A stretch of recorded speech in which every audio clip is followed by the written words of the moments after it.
we talked briefly about the essence of quantum field theory. And I emphasize that the notion of symmetries is extremely important. And so that's why we started with our discussion of quantum field theory. And in fact, what we did was we started with the simplest symmetries that we all hopefully have some intuition for, which is that of rotations. And so we're trying to build a precise definition of what rotations mean, because we need to put it in a mathematical language that we can then implement at the level of quantum theory. Right? So this is something that you should have been told when you took quantum mechanics, but sometimes I do know that it gets lost because you spend a lot of time when you're an undergrad, you spend a lot of time solving all these one-dimensional problems, square well, and then you match your boundary conditions and so on. So all of those things are, of course, important. Right? You need to know how to solve your quantum mechanics. But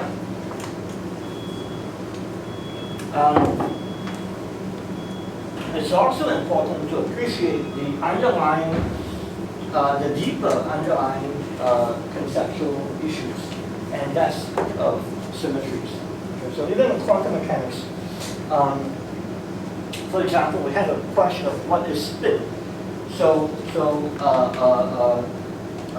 answer to that is in fact rotational symmetry. Is the concept of spin comes from applying rotational symmetry to the rules of quantum mechanics. And we find that's how spin comes about. Okay, but we'll build this up slowly, because I understand we have people from all kinds of backgrounds. So we'll just go as far as we can, but we can't go. We can't start running without knowing how to walk, as the saying goes. Okay, so what we did last time was to say that rotations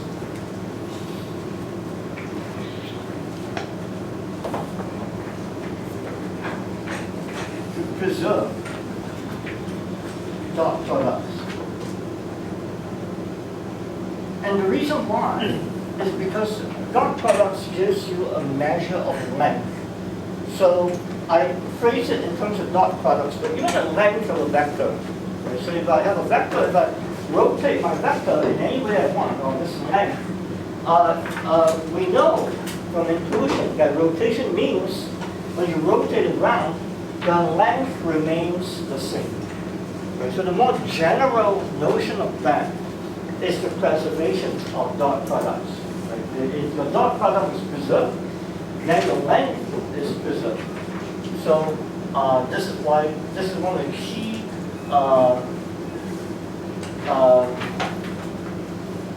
properties that we need to preserve. And what we realized was that if you implement rotations through a matrix acting on your coordinate vector, so this is your coordinate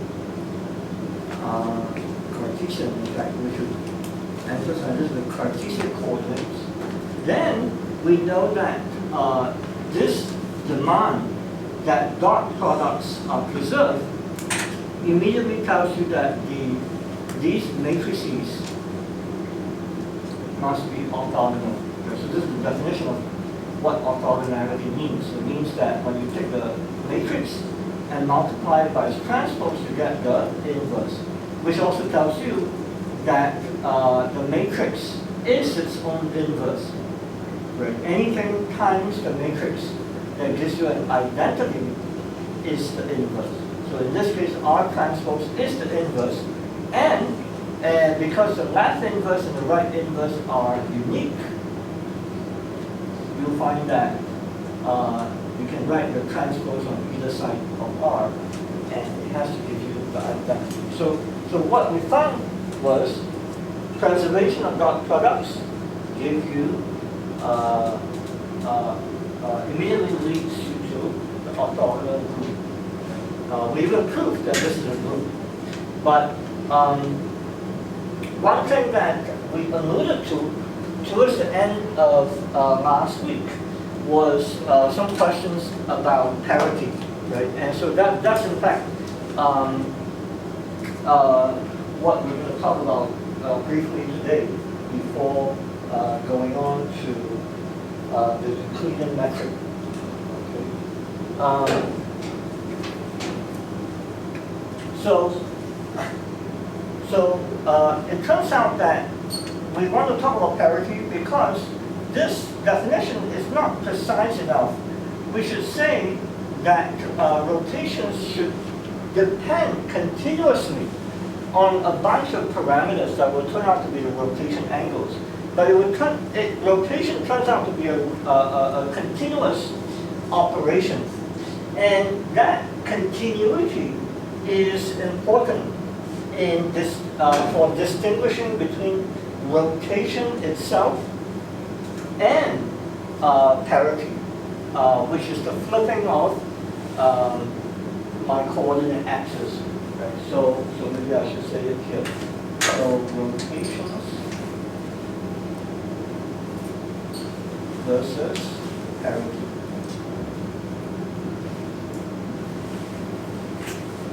So first rotation. So let's be concrete. Let's do it in 2D and figure out what is the difference. If you find that in 2D, there is actually no difference. So that should answer, actually, I think you asked me this question. So in 2D, there's no difference between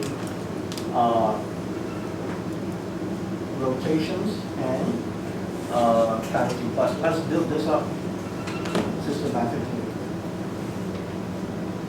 So in 2 dimensions, we can just write down the rotation matrix immediately. Well, how do I do that? How do I know this is the case? Well, just draw a picture. Okay? So this is x1, this is x2. Okay? So just a reminder, I call it x1, x2, again, just to get you guys used to this index notation. Right? So when you're an undergrad, you probably have learned x, y, z, and so on.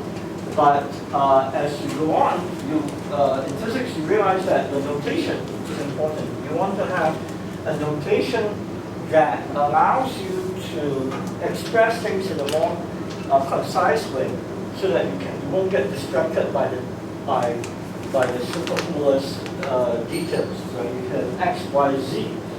What happens when you go to 4 dimensions? X, y, z, w. And then by the time you get to 27 dimensions, then you're done. You don't have any more symbols to do, right? This happens, for example, if you're a string theorist. I think the earliest versions of string theory is 26 dimensions.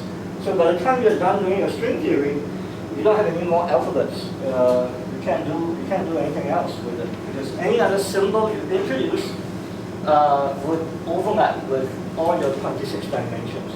Right? One of your 26 dimensions. And also, of course, you will have trouble remembering which is which, right? Is A the first dimension, or which is time, for example? Anyway, I'm just half joking, but it is true that string theory, earliest versions of string theory has 26 dimensions. So let's do rotations. So we know what it means.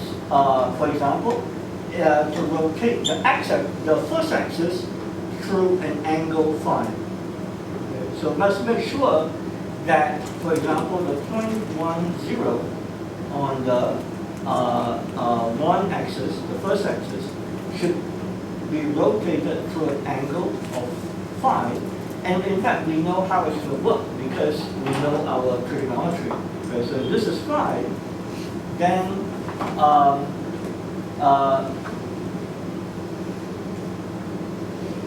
when you have rotated it through phi, this guy is length 1 because it started from 1,0, so you rotate it through. And so this would be cosine phi, the base, and this height here would be sine phi. Right? So everyone knows trigonometry, so I'm not going to assume I can go quicker here. So if I look at some point on the 2 axis, so for example, if this is 0, 1, then rotating it by phi means now this length here will be cosine phi, and this length here is sine phi, but remember it's a coordinate, so this coordinate is actually minus sine phi, right? This is the positive direction, this is the negative direction. So let's summarize what happens. We must have r of phi acting on 1, 0 equals to the x coordinate of this guy. Remember, it's cosine phi. I know this graph is a little bit messy, but let's write it down so that we can make sure we're on the same page. And then the y-axis, which is this guy here, is sine phi. And then when you apply the same rotation matrix on some point on the 0, 1 point on the 2-axis, we have worked out that the x coordinate, or the first coordinate, is now minus sine phi, whereas the y component, or now the second component, is now cosine phi. Okay, and actually, if you know your matrix algebra, and you know that this is a 2 by 2 matrix, these conditions, in fact, define what the matrix is. Right? So I'll leave you to think about that point. But basically, this is equivalent. This statement is equivalent to writing down this guy. Right? And this is why all I have to do is tell you what I want to do, which is rotate by phi, and then I tell you, okay, let's do it on the some point, the unit vector on the 1 axis, and let's do it on the unit vector on the 2 axis. And that is sufficient to define the matrix. Right? So even if you don't believe me, you can just take this guy and plug it in. You can see directly that these formulas work. Okay? So the 2D rotation is very easy, but that's exactly how you should start with learning a new thing. Right? Start with the easiest example and work from there. It's usually very, very difficult to just plunge headfirst into the most complicated example. Okay. So this is rotations. And you can check directly, for example, that R transpose would in fact satisfy this property. So you can show directly that R transpose is in fact R inverse. But there's more than that. You can also show by a direct calculation.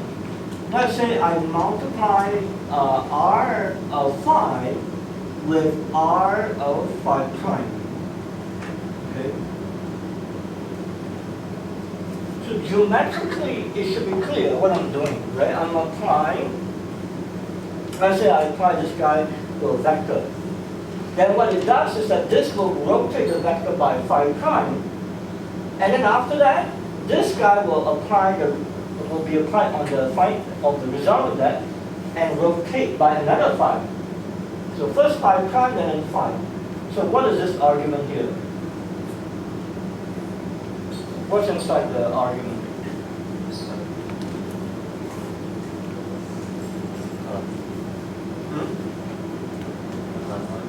Plus, right? But that's simple enough. Only in 2D is easy. Once you go to higher dimensions, it's very complicated. So it's very difficult to visualize what happens. But on a two-dimensional rotation, it's very easy. It's just addition, basically. It's very easy. And in fact, what you find is that this rule, so this is kind of the multiplication rule.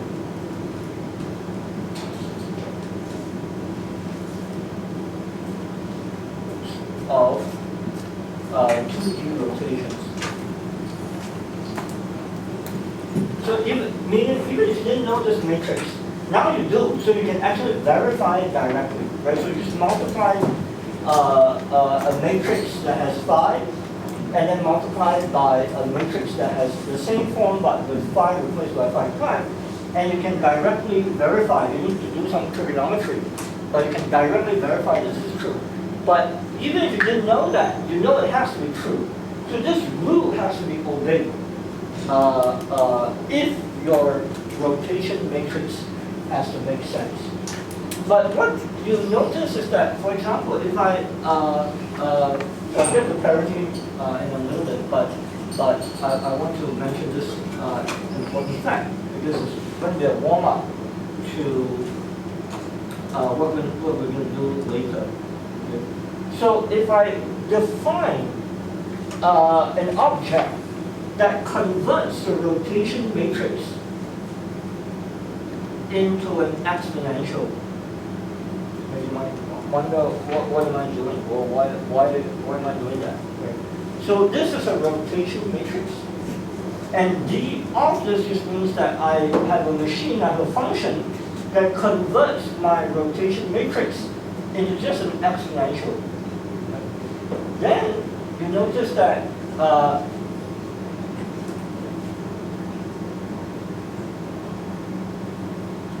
if I multiply two of these objects together,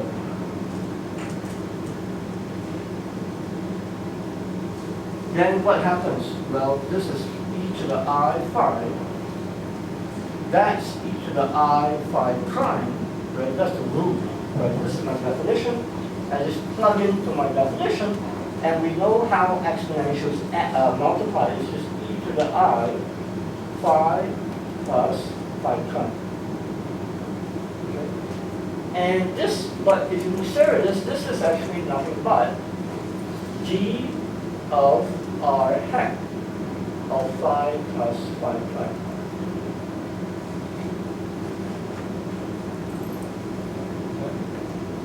So I have now shown you there's actually a way to preserve this multiplication rule without dealing with the original matrices. Right? So even if you didn't know about these matrices, but I do know that my two-dimensional rotations better obey this rule, otherwise it makes no sense as a 2D rotation. If this is true, then I just cooked up an example where the same kind of rule should apply, right? So you have d of phi times d of phi prime will give you d of phi plus phi prime. Right? So this, in fact, what people would say is this preserves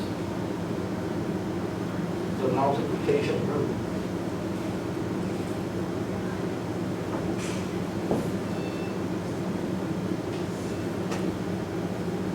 Of 2D rotations.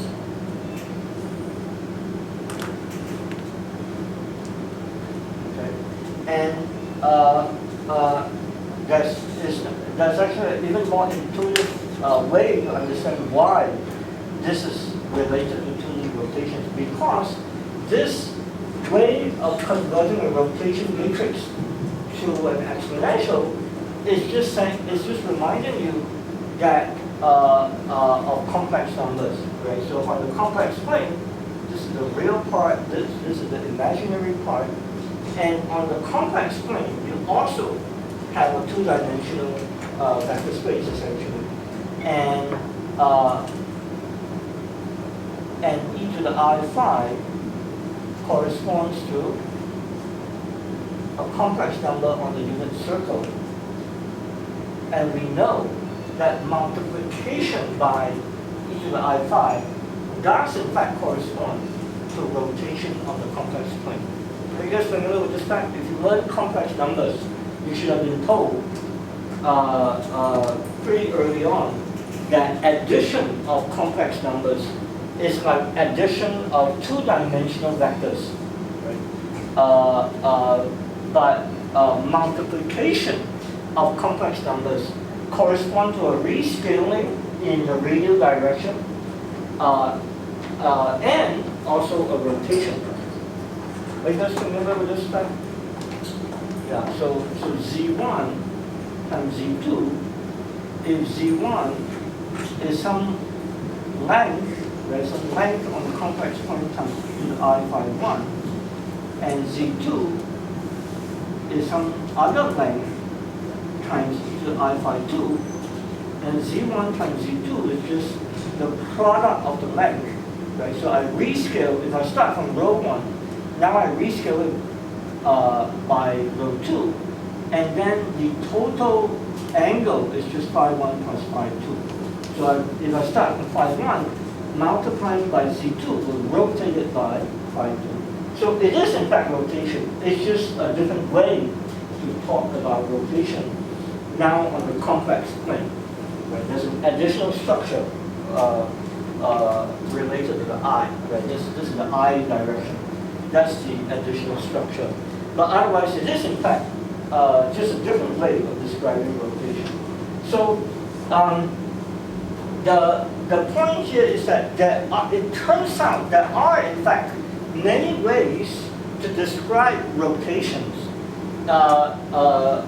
in this sense, in the sense that if you are just trying to require that the gist of it, the absence of rotation, which is simply the multiplication rules, the multiplication rules are preserved. Then, in fact, this preservation of multiplication rules can take many forms. Right? So this is what's called a group representation. So this is called a representation.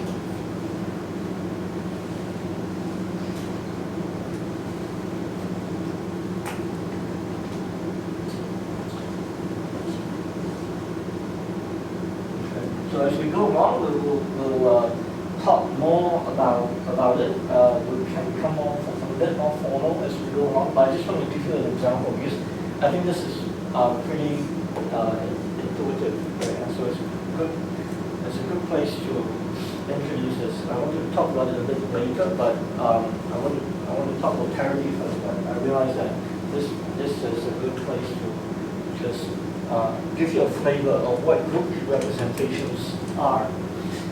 Basically, it's just a translation. You start by translation. I mean a conversion between one language to another language. The language here is that of matrices and two-dimensional rotations, explicit rotations, and this language here is just a language of complex numbers. But the essence of it is that they're doing, geometrically speaking, they're doing the same thing. Any questions for me?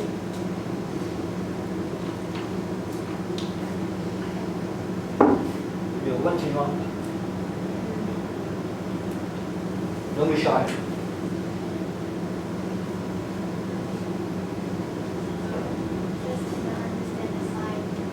Just to understand the sign. V1 equals that's the amplitude. What is that? Yeah, that's rho. Oh, you mean the alphabets? Yeah, this is Greek alphabets.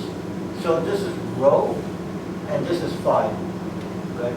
So this is the amplitude. So these are all real numbers. Phi and rho and phi are real numbers, and this is in this case is always greater than 0, and it corresponds to the length of the complex number. Right? So let's do it here. So if you have a complex plane, and I call my complex number z, then the length of the complex number is rho.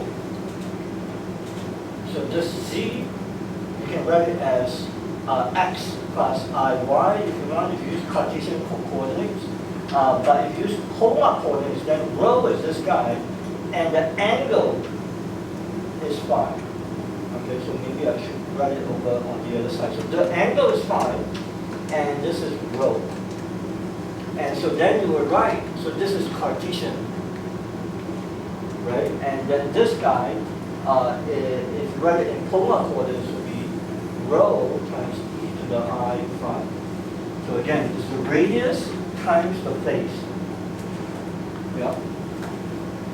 Okay, yeah, don't be shy, okay? I want to just make sure that everyone is on board, right? Especially if you ask your friend and your friend asks you, and then you both get distracted also, right? I've learned to ignore this. So let's ignore it for a while, okay? I hope we're not in danger. I heard this amount many, many times already. So I'm going to ignore it for the time being.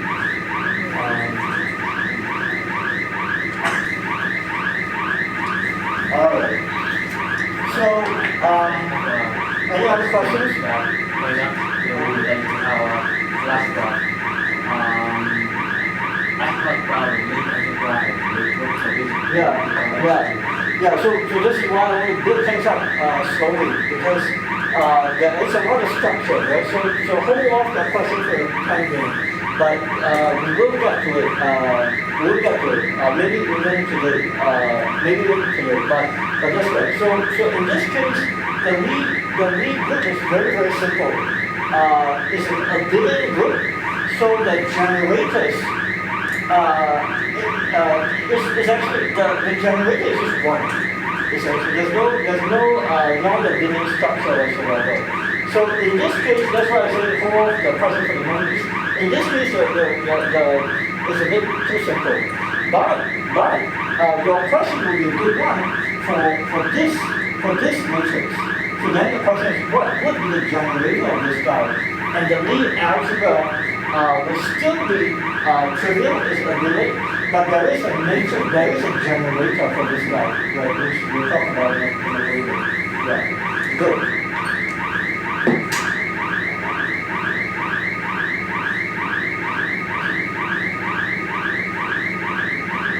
Okay, so I better answer the question about parity first, because I was trying to say that first.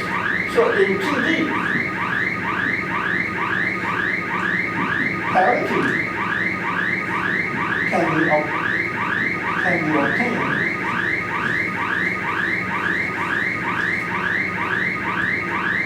from rotation.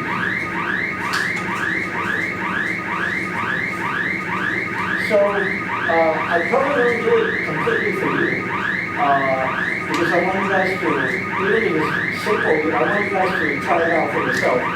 But it turns out that it's not difficult to see, actually. So firstly, what is parity?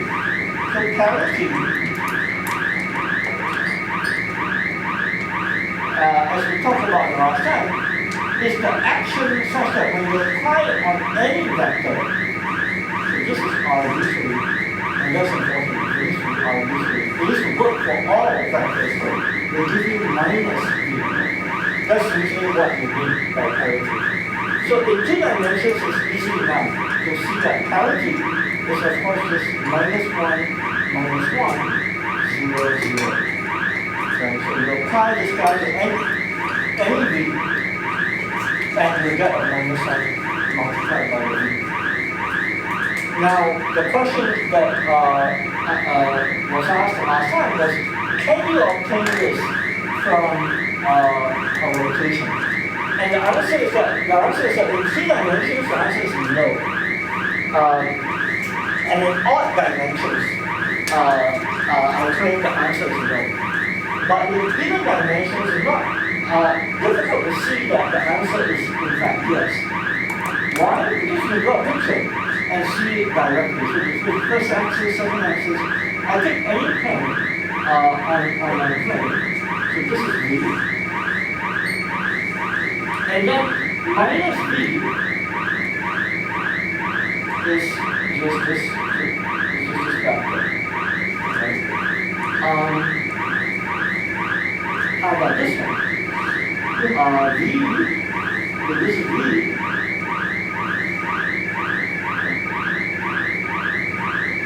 minus V is here. Okay? So if you think about it, with the shear, for example,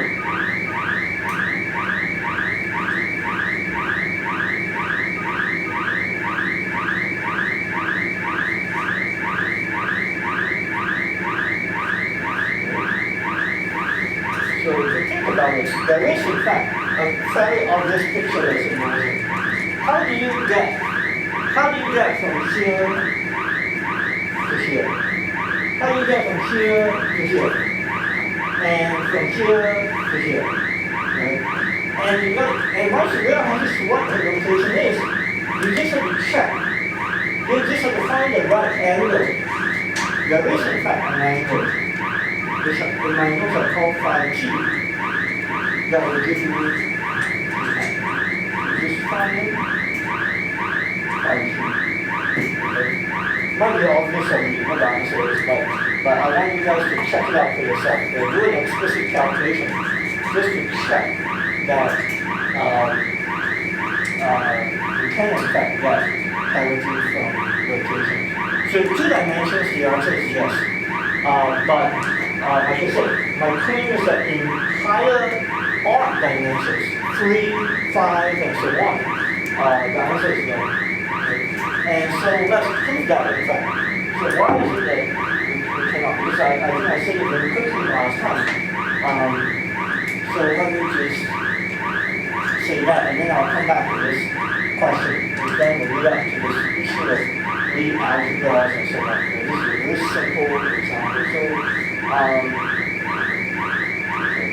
want to resolve that.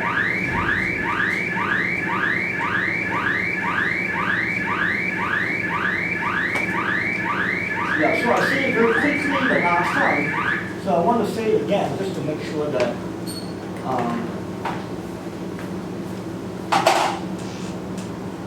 I assume that means there's really no danger.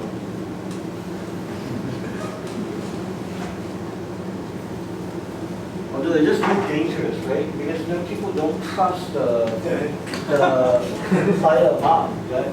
What if there's real fire? Then we'll all be burned to death, right? Because we don't believe it. Yeah.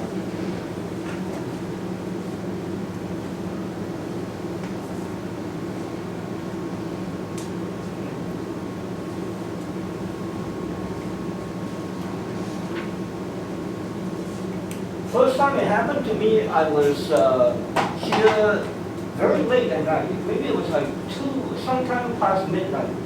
And I immediately left the building. But thankfully I ran into a grad student and he told me, don't worry about it. Yeah.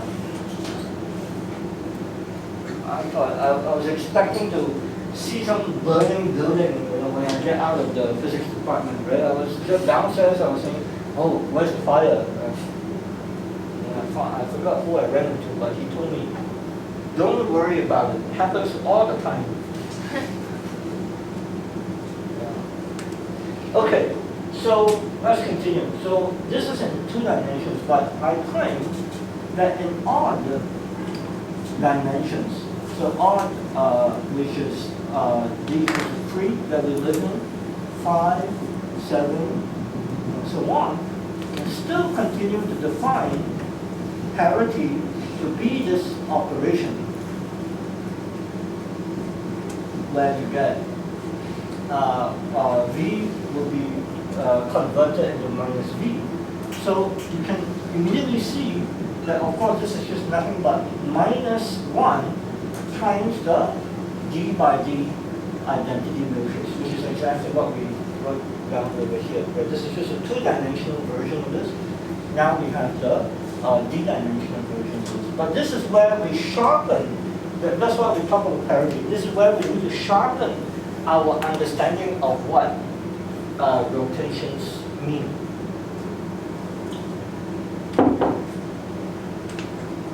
So, we know that our starting definition of the rotation group was that, well, it has to be orthogonal. But if I take the determinant on both sides, so take determinant on both sides,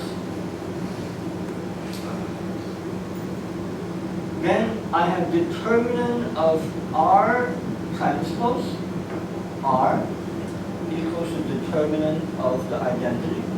So hopefully you know how to take the determinant of the identity. It's just one. The right-hand side is the one that is a little bit more tricky. So just to remind you guys, if you take the determinant of A times B in both our matrices, what does that factorize into? Determinant of A times determinant of B. And so from here, you get determinant of R transpose times determinant of R equals to 1. Okay. But what is the determinant of A and how is it related to A transpose? How are they related? They are equal. They are equal. So what it means is that this actually is equal to this. And therefore we have determinant of R squared equals to 1. Which then in turn tells us that the determinant of the rotation, what we want to be rotation, has to give you determinant either plus or minus 1. At this moment, we don't know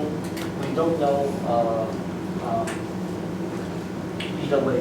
It's just either plus or minus 1. But this is where we need to sharpen our understanding. And that's why we ask questions like this about parity. Right? It would turn out that no matter how hard you try, if you're in 3 dimensions and you try to take a vector and reverse its direction, and this has to hold for all vectors, you will find that this is not possible in 3 dimensions by performing a rotation. It's not possible to get parity from rotations. So the argument goes as follows. The argument goes as follows. Rotation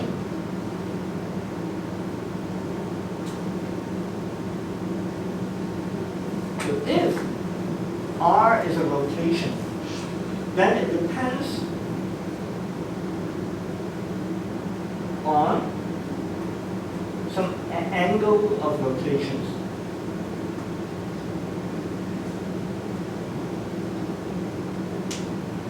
I put parentheses because sometimes it's 1, sometimes it's more, depending on how you're rotating it and also how many dimensions you are in. Right? In 2 dimensions, it's only 1 angle. In 3 dimensions, you need more. Right? But so we'll talk about how many angles in a moment. But this is one of the key points that you want to understand. Rotations always correspond to some continuous operator. You can tune the angle, how much you want to rotate. And so that's the key first point. But the angles, these angles are continuous parameters.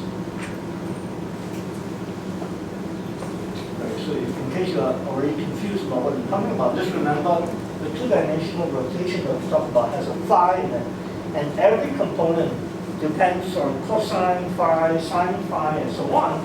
So every component is, in fact, not just continuous, is infinitely differentiable. Right? I'm not trying to be deliberately overly mathematical, but in this case it is true. Every component is infinitely differentiable.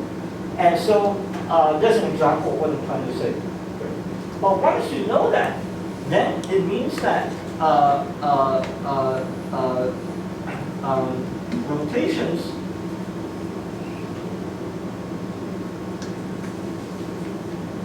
should be continuously connected.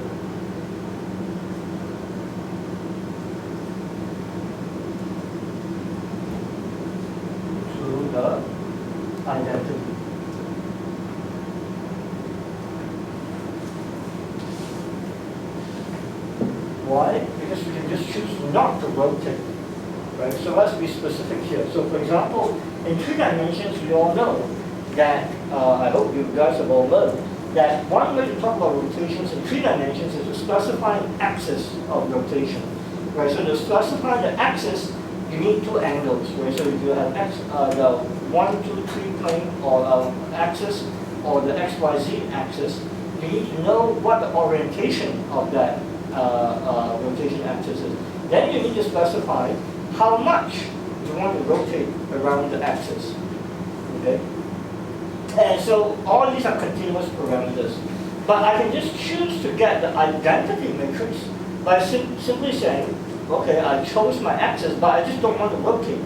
If I choose the rotation angle to be 0, then no matter where my axis of rotation is, as long as my rotation angle is 0, I have to recover the identity matrix. Okay? So this is a requirement. If it's rotation, I can choose not to rotate it, which means that it should be continuously connected to identity.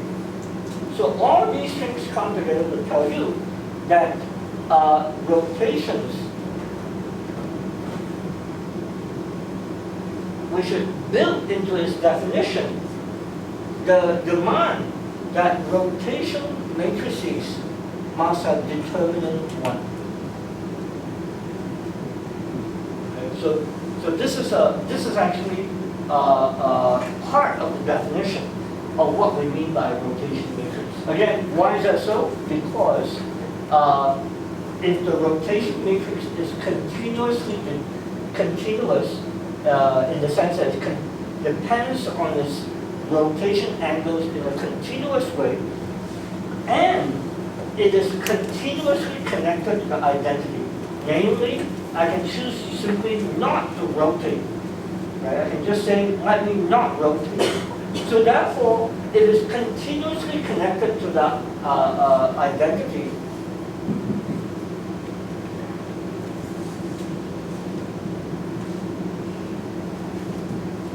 And the identity obviously has determinant 1. And we discovered there's only 2 options. Either it's +1 or -1. Right? So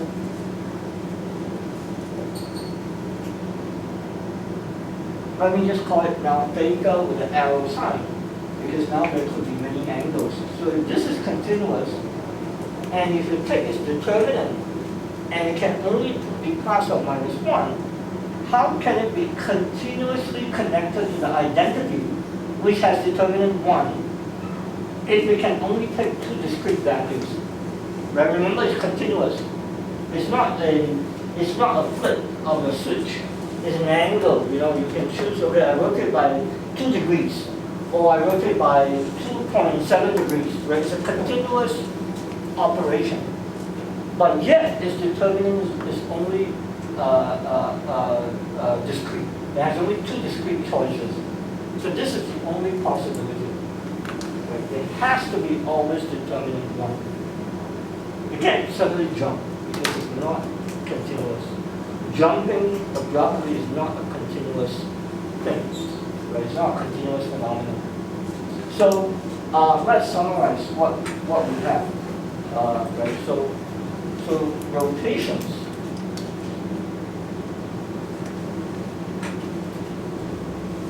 are the orthogonal group, orthogonal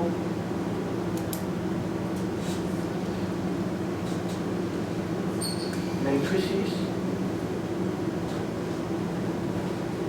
with determinant 1. That's basically a mathematical way to describe what we mean by rotations. Right? And this is why I introduced the notation for SOD. Usually people call it S with a parenthesis, but I like to write it as SOD subscript. And S here means special. O is the orthogonal over here.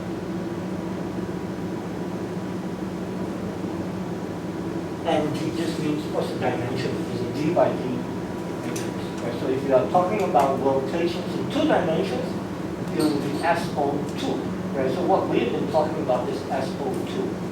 And then the rotations that we live in, that's relevant to the space that we live in 3 dimensions, will be SO3. So what we'll discover is that spin, the notion of spin, is in fact intimately related to the study of SO3, because that's where we live in. So if you really live in a higher dimensional space, that according to string theory, for example, then you have more complicated classifications as well. Right? We won't go into that, but in principle, if we really live in a high dimensional world, then you've got to be careful now that there's no longer SO3, but maybe a higher dimensional orthogonal group.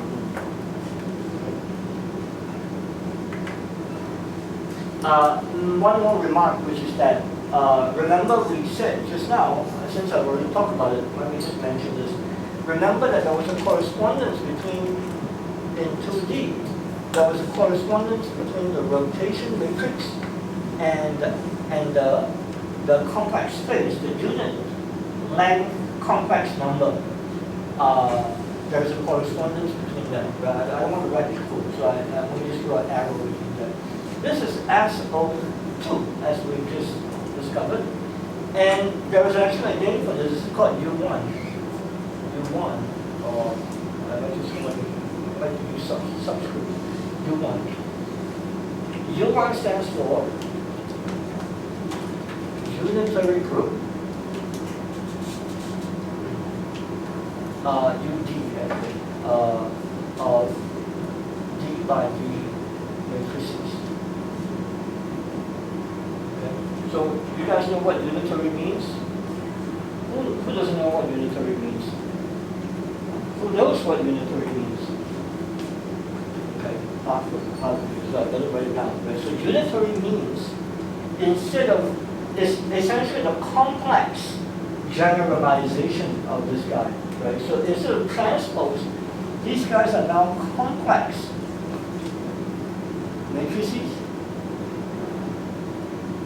And you take the dagger instead of taking the transpose. So you take the complex conjugate and the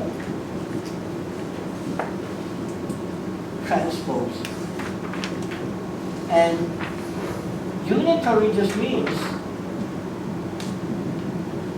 when you take the matrix and multiply it by its own transpose, adjoint dagger, you get the identity.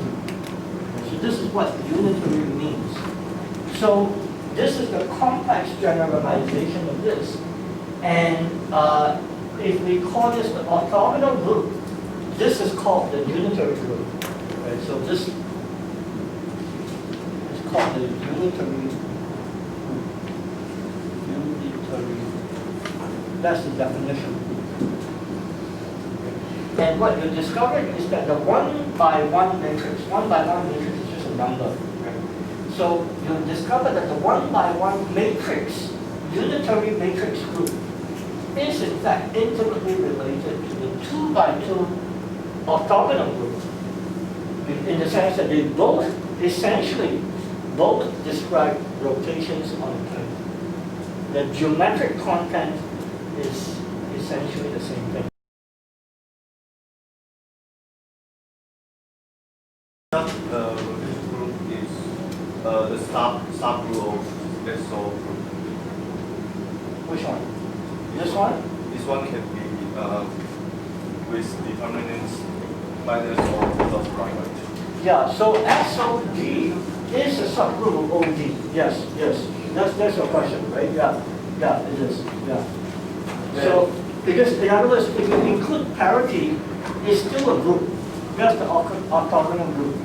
But if you don't include parity, it's still a group. Then it only has rotations. Yeah. And is there also a subgroup with determinant with minus 1? This one minus 1. No, I think the answer is that no, it's not Yeah, so in SO3, so in 3 dimensions, basically there's, you will find that your group element, your R hat, will be either parity times rotation, or just rotation alone. Basically, that's what happens. Yeah, yeah, that's basically it. Yeah. Yeah, parity is the key point. That's what we're going to be talking about.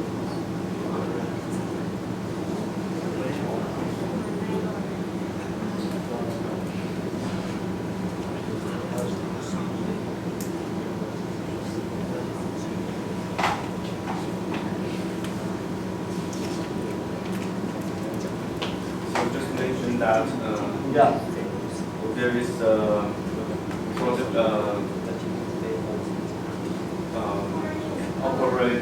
there's a process to mapping from SO2 through to U1 to Yeah, that was what we wrote down, right?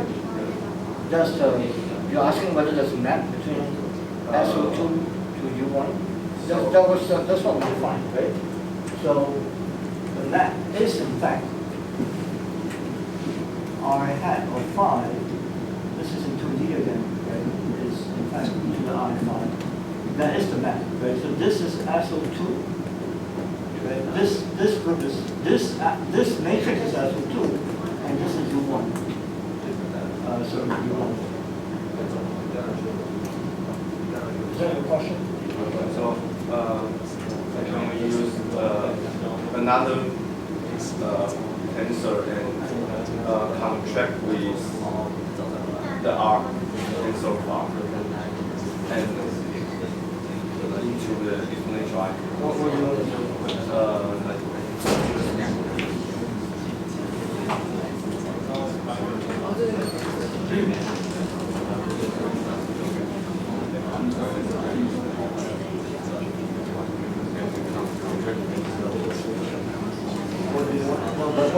What's the goal? It's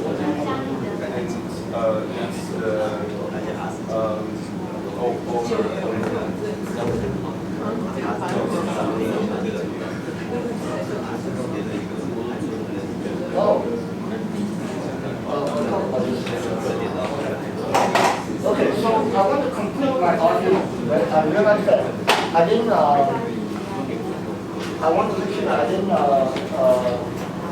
miss a step. So, so I just want to emphasize that in odd dimensions, we have just shown that for rotations, that's for all dimensions, in the rotation group, R hat not only needs to be orthogonal, it has also determinant 1. Because for all dimensions. Okay. But in odd dimensions, you will find that, so this is 3, 5, 7, and so on.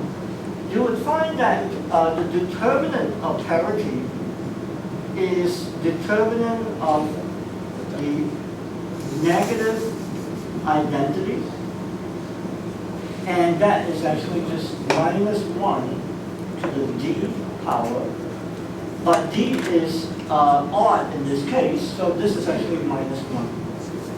Okay, but because the rotations, determinants of rotations is 1, that means it's not possible, right? You can't jump from 1 to -1. You just discovered that rotations have to be determinant 1. So therefore, parity cannot be rotations. There's no such angle where you get parity. No such thing. But for two dimensions, and in fact, probably I'll give you as a homework problem. you should be able to figure out that in all even dimensions, you can in fact do it. You can write down a rotation matrix corresponding to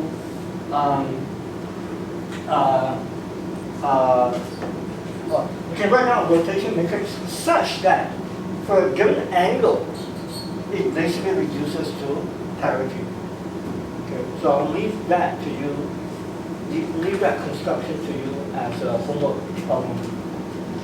My philosophy is to give you guys a lot of homework to work on because I think it's not possible to digest all these technical things without working it out for yourself. But it's very important to go through it yourself, make sure you understand.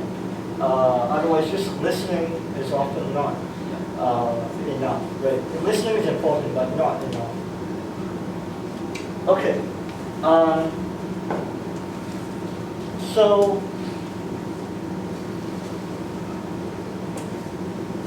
that brings me to the next topic of loop generators, which is what already a few questions have come up.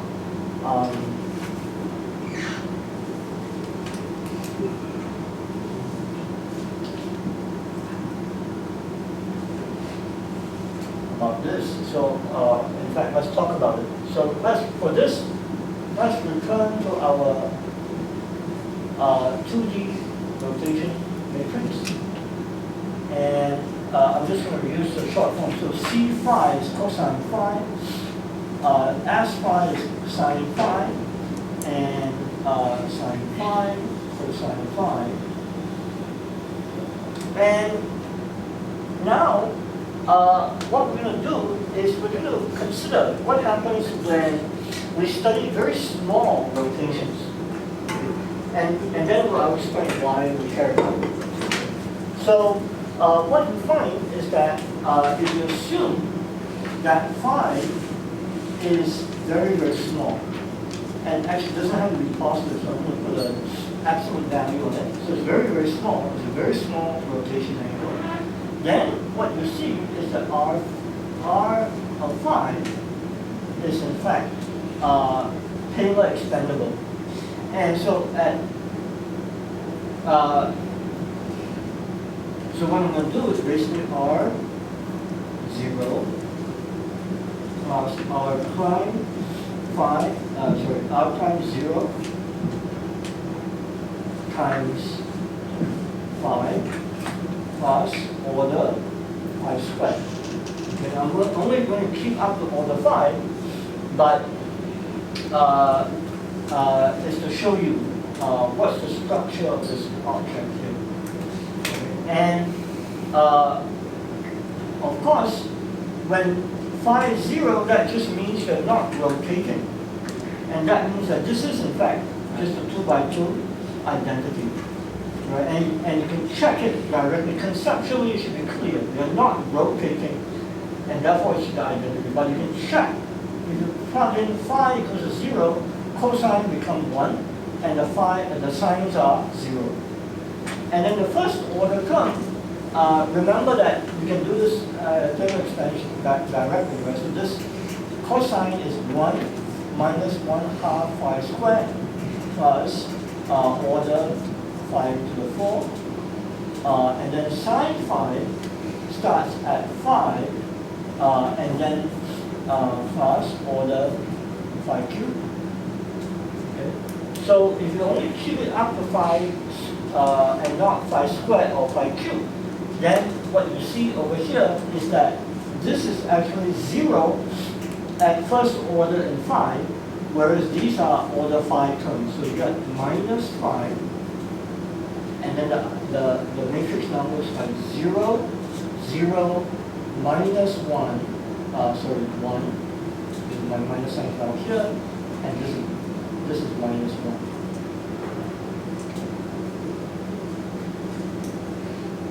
Plus, again, order phi squared. Order just means how does the next term scale with this parameter, in this case, 1, right? And what you notice is that this thing is anti-symmetric.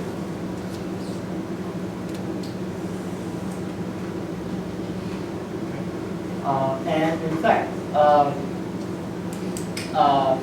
if you are familiar with the Levi-Civita symbol, so in this case, let's call it epsilon ij. So epsilon ij is the following object. You will see the Levi-Civita symbol. Levi-Civita means the following. This is either 0 or 1. The components are either 0 or 1, but it is fully antisymmetric. Okay, so epsilon ij is minus epsilon ji, and I define epsilon 1, 2 to be 1. So this is definition. Okay, so then we can work out explicitly what the components are. I claim that this is sufficient to determine all the components, right? So in 2D, so I can be 1 of 2, J can be 1 of 2, so this is a 2 by 2 matrix. So let's figure out what is epsilon 0, 0. I'm sorry, 1, 1. I keep thinking about time. Epsilon 1, 1. Now I tell you that it's antisymmetric. So epsilon 1, 1, I can swap 1 and 1. It's the same index, but I can still swap it. So it must be minus epsilon 1, 1, right? And I and j are both 1, and I plug it into this equation. What does it tell me? What is epsilon 1, 1? 0. Because it is negative of itself, right? The only number that is the negative of itself is 0. Same thing for epsilon 2, 2. Same logic is 0. Okay? But then, we need a C. We need a C. In the sense, we need a starting point. If you tell me that epsilon 1, 2 is 1, then what is epsilon 2, 1? Epsilon 2, 1 is minus of epsilon 1, 2 by this rule. But this is 1, so this is minus 1. So if you construct this matrix, epsilon ij, this is the 1, 1 component, we just figured out is 0. This is the 2, 2 component, we just figured out is also 0, because it's antisymmetric. And then 1, 1, 2, by definition is 1. And 2, 1, because it's antisymmetric, therefore must be minus 1. And of course, that's just the matrix over here. So, in other words, I can write in matrix notation.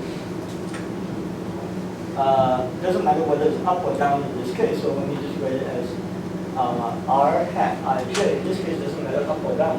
When we get to the Lorentz group, then it does matter. This is now, you can see, the identity. Remember that identity can be written in terms of a Kronecker delta. Right? If you go from matrix notation to index notation. This group is the subgroup of this whole group. Which one? This one? This one can be with determinants minus or plus private. Yeah, so SOD is a subgroup of OD. Yes, yes. That's your question, right? Yeah, it is. Yeah. So, because in other words, if you include parity, it's still a group. That's the orthogonal group. But if you don't include parity, it's still a group. Then it only has rotations. Yeah. And is there also a subgroup with determinant with minus 1? This one minus 1. No, I think the answer is that no, it's not. Yeah, so in SO3, so in 3 dimensions, basically there's you will find that your group element, your R hat, will be either parity times rotation, or just rotation alone. Basically, that's what happens. Yeah, that's basically it. Yeah, parity is the key point. That's what we're going to talk about.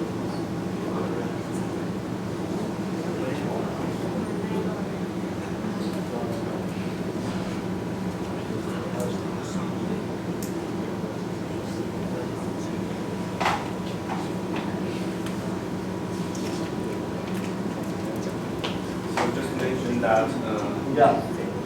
there is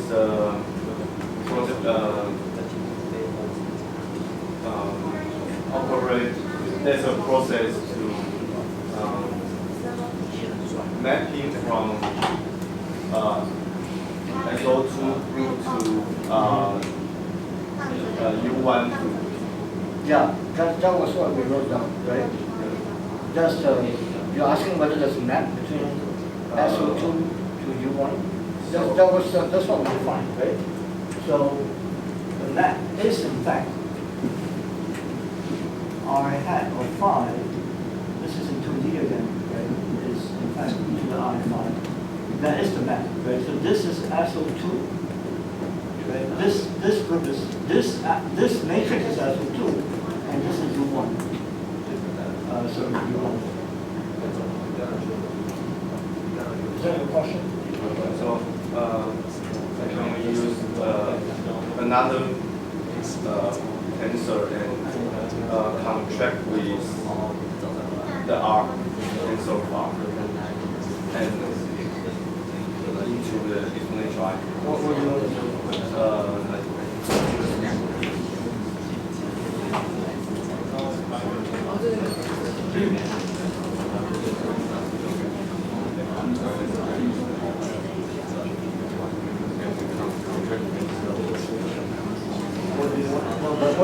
What's the goal? What do you want to do?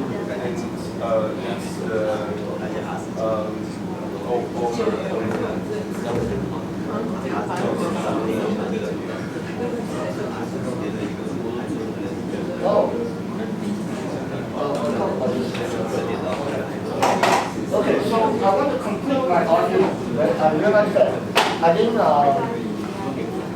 I want to make sure that I didn't miss a step. So, so I just want to emphasize that in odd dimensions, we have just shown that for rotations, that's for all dimensions, in the rotation group, R hat not only needs to be orthogonal, it has also determinant 1. Because for all dimensions. Okay. But in odd dimensions, you'll find that, so this is 3, 5, 7, and so on. You would find that the determinant of parity is determinant of the negative identity, and that is actually just -1 to the d power, but d is odd in this case, so this is actually -1. Okay? But because the rotations, determinants of rotations if you want, that means it's not possible, right? You can't jump from 1 to -1. You just discovered that rotations have to be determinant 1. So therefore, parity cannot be rotations. There's no such angle where you get parity. No such thing. But for two dimensions, and in fact, probably I'll give you as a homework problem, you should be able to figure out that in all even dimensions, you can in fact do it. You can write down a rotation matrix corresponding to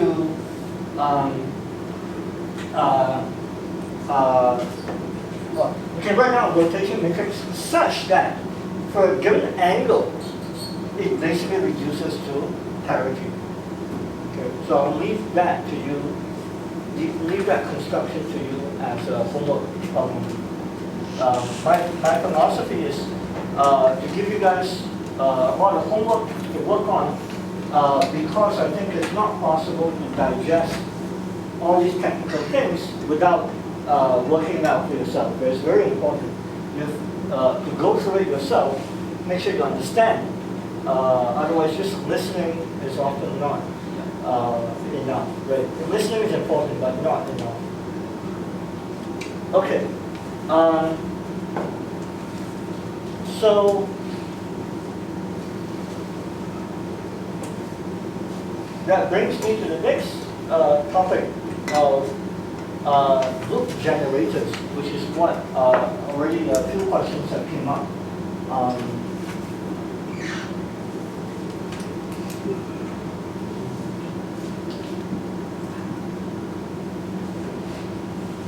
About this. So in fact, let's talk about it. So let's return to our 2D rotation matrix.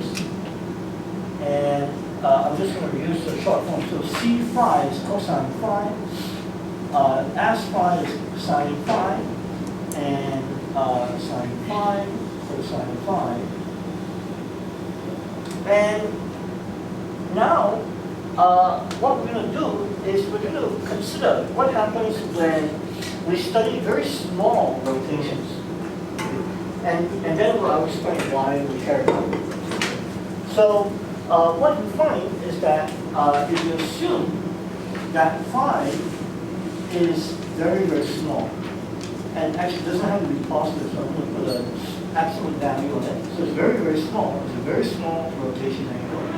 Then what you see is that R of phi is in fact Taylor expandable. And so so what I'm going to do is basically R 0 plus R prime phi, R prime 0 times phi plus order phi squared. Okay, I'm only going to keep up the order phi, but is to show you what's the structure of this object here. And of course, when phi is 0, that just means you're not rotating. And that means that this is in fact just a 2x2 identity. Right? And you can check it directly. Conceptually, it should be clear. You're not rotating, and therefore it's the identity. But you can check. If you plug in phi equals to 0, cosine becomes 1, and the sines are 0. And then the first order term, remember that you can do this Taylor expansion directly, right? So this cosine is 1 minus 1/2 phi squared plus order phi to the 4. And then sine phi starts at 5, and then plus order phi cubed.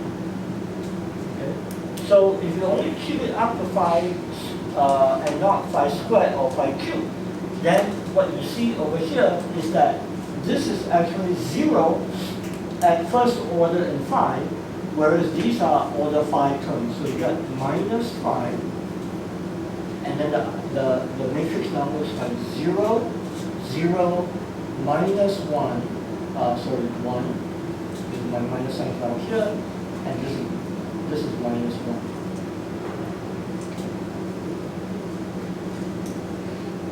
Plus, again, order phi squared. Order just means how does the next term scale with this parameter, in this case, 1, right? And what you notice is that this thing is antisymmetric.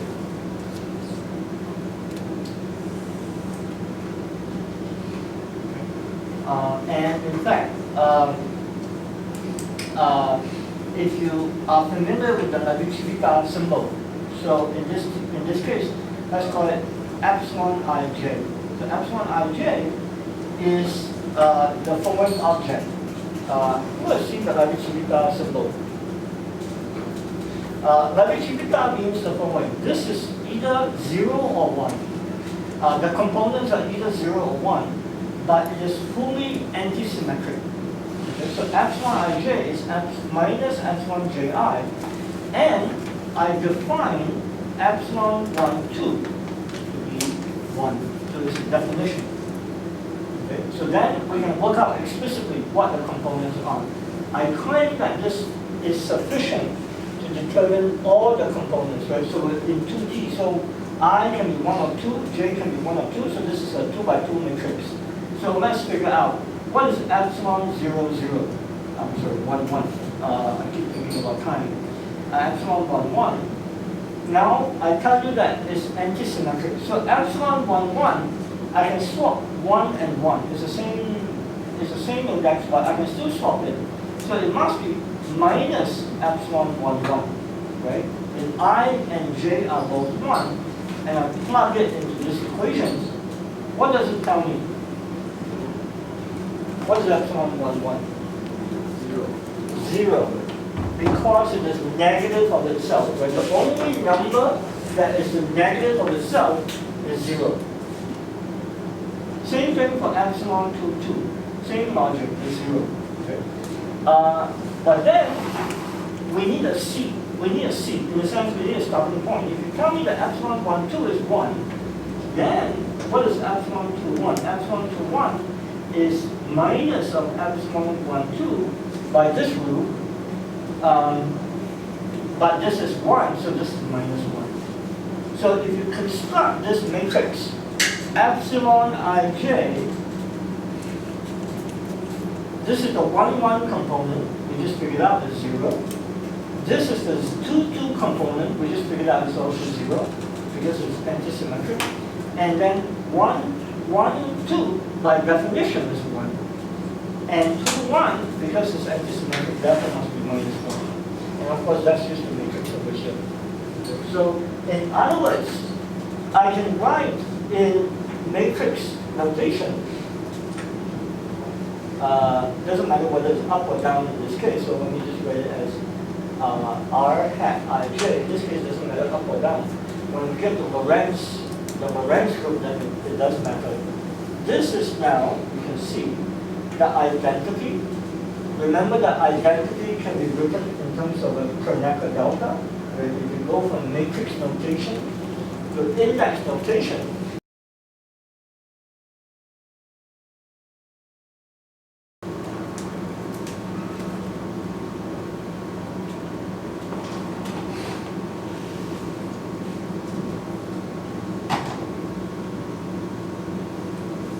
so let's write it out. So phi of x, and now let's be a bit more explicit here, minus phi, and then remember that there's a sum over I and j. But what I'm going to do is I'm going to first use the fact that this is antisymmetric. Right? So I'm going to write it as epsilon ji, and then xj partial I, all acting on psi of x. And then now let's write it out one more explicitly so that you guys can see what is going on here. I'm sorry, when I flip this, I need a plus, right? Because the number is antisymmetric. So now I have phi of x, and then psi of x, I'm sorry, plus phi times, there's a sum over j and there's a sum over I. So how do I think about it? Remember that because it's antisymmetric, I only need to care about the off-diagonal terms. Epsilon 1, 1 is 0, epsilon 2, 2 is 0. So I only need to care about epsilon 1, 2. Then I'll get x1 partial 2 plus epsilon 2, 1, x2 partial 1, all acting on psi of x. And so on. Okay. Okay, erase this part.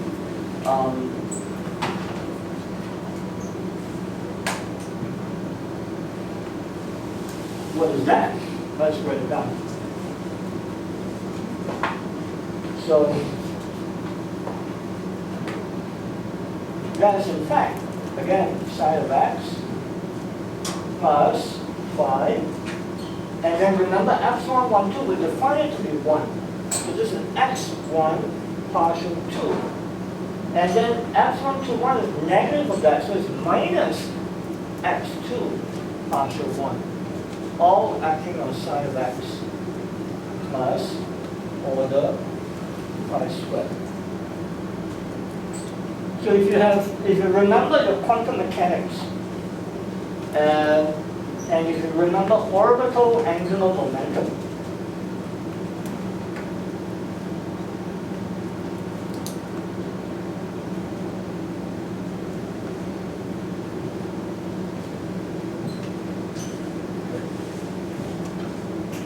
so in particular, we know that this corresponds to x cross p. That's what orbital angular momentum means in quantum mechanics. Right? And this is, I think, commonly called L. Yeah? Is that what you guys use? L? And if you look at, in particular, L3 or LZ, which is L3 in my notation. Now, what do you get? You get x1 p2 minus, in fact, I'm going to write it as a lower index, minus x2 p1. Okay? And in position representation, so now I'm writing it in operator form. But if you write it in position representation,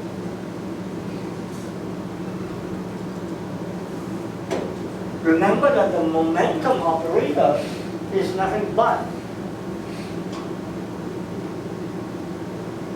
So in the position representation, P is just minus I gradient. Right? And so what you have is therefore L3 is in fact minus I x1 partial 2 minus x2 partial 1. So what I can do is I can now stick in a minus I here, and then I can put a I prime here, and you see that this object here, in fact, actually, I'm just leave it alone for the moment. Let me write this I, but here, let me modify it a little bit, right? So I can write down minus I plus I prime, and you see that this part is just nothing but the quantum mechanics, what you would call in quantum mechanics, the orbital angular momentum operator acting on the wave function. Okay. So it's not a coincidence. It's not a coincidence that when you try to do a small rotation, right? What are we doing here? We're doing a small rotation, and what we get out of it is we discover the orbital angular momentum operator. It's not a coincidence. The reason is because in many cases, when the operation we're doing, rotation, rotation in particular, it turns out to be a unitary operation when you implement it in your quantum vector space, in your quantum Hilbert space. And because it becomes a unitary operator, the generator, the exponent, becomes a Hermitian operator.